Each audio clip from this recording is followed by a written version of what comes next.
Welcome to our channel, Listen to My Story. Please like, share and subscribe. I don't believe in ghosts, evil spirits, haunted houses, metaphysics, etc.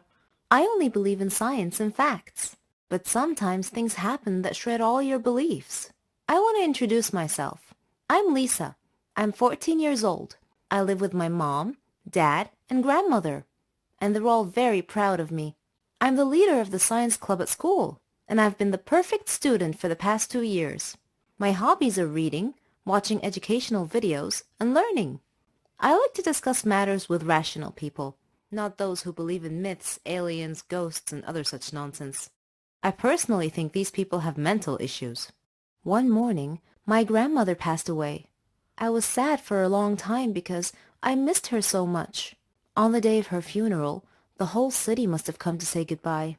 While the priests were praying, I noticed something peculiar about one of the graves in the graveyard.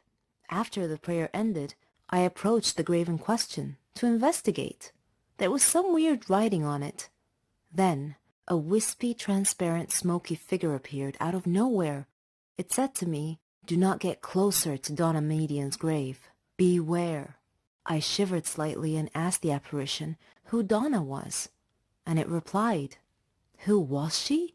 She was an evil witch who liked to scare people. She was burned at the stake as a witch, but before her death she swore a curse that if anyone ever approached her grave, her ghost would haunt that person to the day they die.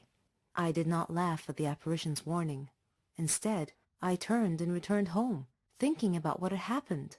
On a sudden defiant impulse, I decided to visit that grave that night to see for myself if the curse was real. I took my dad's flashlight and wore a raincoat. It was pitch black outside. The place was horribly unsettling at night, but I wasn't worried at all. It's not like it was real, right? I entered the gate to the sound of howling dogs and meowing cats. My blood ran cold, and a sudden chill ran through me. I turned on the flashlight and began searching for the grave. My hands were trembling so badly I dropped the flashlight several times. Sometimes I would step on something crunchy, and I would shine the light downward, only to see that I had stepped on an insect. Sometimes I'd see a cat here and there. Then suddenly, I heard an eerie sound close by. I froze, not daring to move. Slowly, I pointed my light towards the sound, and gasped as my light illuminated a dark, shadowy figure. It was about my height, and dressed all in black. I spun around and fled as rapidly as my faithful feet could carry me.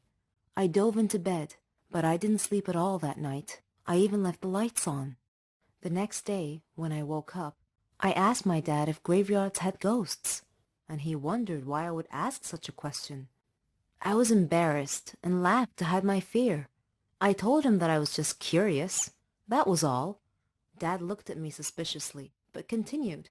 I've heard stories, he said, that some people have seen a ghost of a girl from time to time beside Donna Median's grave. I felt my heart sink, and I asked slowly, "Is she about my height and dressed in black?" He replied, "Yes, that's how I've heard the ghost described." "How in the world did you know that?" I looked down casually and answered, "Oh, I read an article about it on the internet last night." My head hurt just thinking about this ghost thing. I made up my mind to prove or disprove it once and for all. I called my friend Laura and persuaded her to come with me to the grave. The following night, we met at the stroke of midnight at the entrance to the graveyard. Laura was shaking and constantly casting glances right and left. The weather was rainy and gloomy. The ground was muddy, and cats were meowing everywhere. It would have made the perfect setting for a supernatural horror movie. While we were looking for Donna's grave, flying bats would occasionally startle Laura, causing her to scream alarmed. As we approached Donna's grave, we suddenly heard a sound behind us. We both turned around at the same time and screamed. A ghost was glaring at us. It asked angrily, "What are you doing beside my grandmother's grave?" "Wait a minute. Are you girls?" She uncovered her face, revealing that she was just a girl, and a beautiful one at that. She told us that her name was Carmen, and asked me to turn off the flashlight, 'cause it hurt her eyes. I did. Then I asked, "Who are you?" She replied, I'm the 5th grandchild of Donna Median, the poor woman in this grave, who has been wrongly accused. We both whispered back, wrongly accused? She continued saying, yes, she was a victim of the Holocaust during World War II. Afterwards, she became a simple doctor who treated people who were afflicted with epilepsy.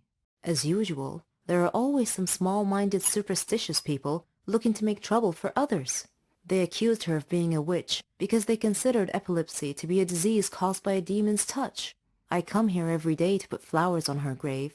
People have mistaken me for a ghost because I only come at night. I don't want people to know I'm related to someone they think to be a witch. I don't want to be shunned, scorned, or gossiped about. I try to comfort her and calm her a little by saying, don't worry, Carmen. Your grandmother's spirit may be able to rest in peace if you tell people the truth now. We live in more modern times, and there's no need to worry. I won't tell anyone about you being the ghost. It'll be our little secret. Carmen laughed. She and I became good friends after that. Ever since that day, whenever I hear someone talking about ghosts, I just look at the photo I took of Carmen and I break out laughing. I've been cursed, and it will haunt me for the rest of my life. It all began with a joke at first, but some jokes have serious consequences, and when this happens, your life becomes an uphill struggle. My name is Catherine. I'm 16 years old, and I live with my parents and my little sister Mara. I like music, acting, and watching action movies.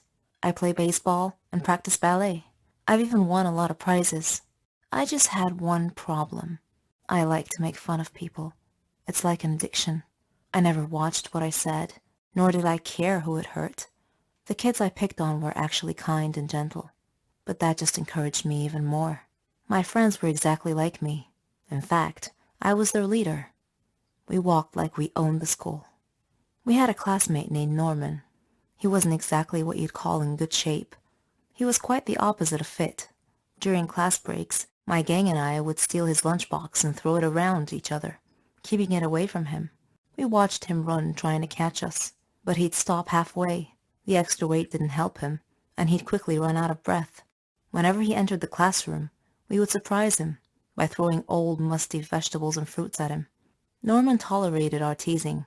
He didn't seem to mind much. But then, one day, a joke went a bit too far. We conceived an evil plan. We told him that there was going to be a photo contest, and the person who makes the funniest pose wins. Norman was so gullible that he believed us. He actually gave it some thought. Then he posed for us. We did our best not to burst out laughing while we took pictures for him. The next day, when he came to school, Norman discovered that his photo shoot pictures had been posted all over the classroom walls, and the kids were laughing, writing comments all over the place. Norman was mortified, and he looked around at his classmates' faces. They were all laughing and pointing at him. Norman started crying, and his nose started bleeding. Then he fainted. A teacher had to call an ambulance to take him to the hospital. I certainly didn't expect that to happen. We knew that Norman would get so fatigued sometimes and leave school for the rest of the day, but we didn't know that he had a medical condition, and I felt deep regret. The curse that I spoke of earlier began when a girl named Naomi joined our class as a new student. On her first day, our teacher brought her in and introduced her to us. She sat at the desk at the very last row. I noticed that she was always looking at me in a strange way, and I wondered why. She looked at me with disdain, and I couldn't figure out why. It was my first time meeting her, after all. I avoided her, mainly because her looks made me feel uneasy, and whenever my gang wanted to make fun of her, I told them to leave her alone. I felt there was something about this girl. One day, during science class, the teacher had paired us up to do a lab experiment, and I intended to ask her about the way she looked at me. But before I could say anything, she took the initiative and surprised me by broaching the subject herself. "You will pay for what you did to Norman," she said coldly. I looked at her and asked, "How do you know Norman? And what are you talking about?" She replied, "It doesn't matter how I know. I just do."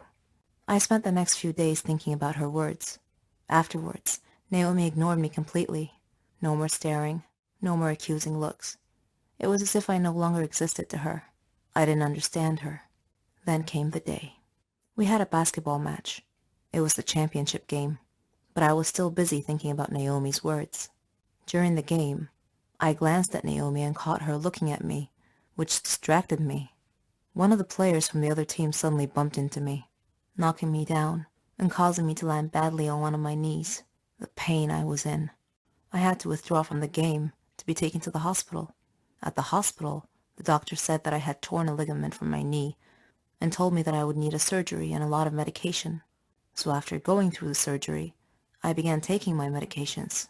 It caused me to gain weight, even though I wasn't eating very much, just vegetables and fruits. I asked the doctor about my sudden weight gain, and he told me the medications I was taking were affecting my hormonal balance, which rarely happened, but in my case, it did. He said that I would either have to endure great pain or deal with the overweight because it wasn't going to stop.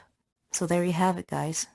This is the curse that Naomi cast upon me, the price I had to pay for what I did to Norman. Eventually, I got well enough to take my final exams. When I arrived at school, all my friends took one look at me and started laughing.